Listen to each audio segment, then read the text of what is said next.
Vítr zná jeho jméno.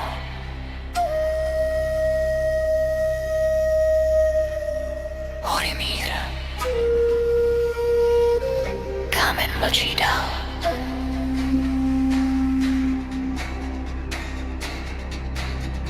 Zdi se stahují jak stín, soud bez srdce chladný klín.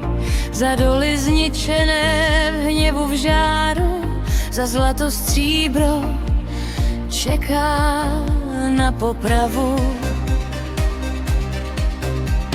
Zlato vládne, pravda spí, kdo ji slyší, ten už ví.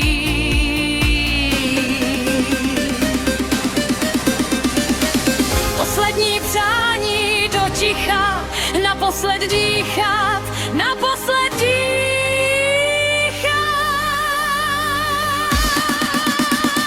Běž, Šemíku, běž skrz noc, roztrhej tu krutou moc.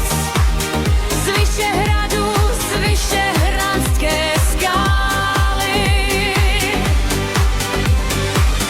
skokem zítřek přetrh nám zdáli.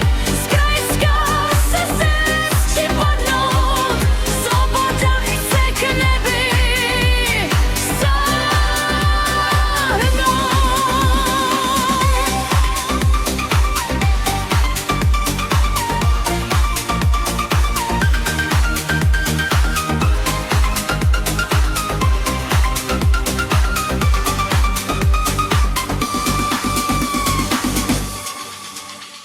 Vítr pálí, srdce ví, že se svět teď promění. Z vyšehradské skály, kde knížecí sídlo bdí. Šemík skokem hrdiným Horimíra zachrání. Jeden skok a hranice mizí v hlubinách. Horimír přežil díky věrnosti v kopytách.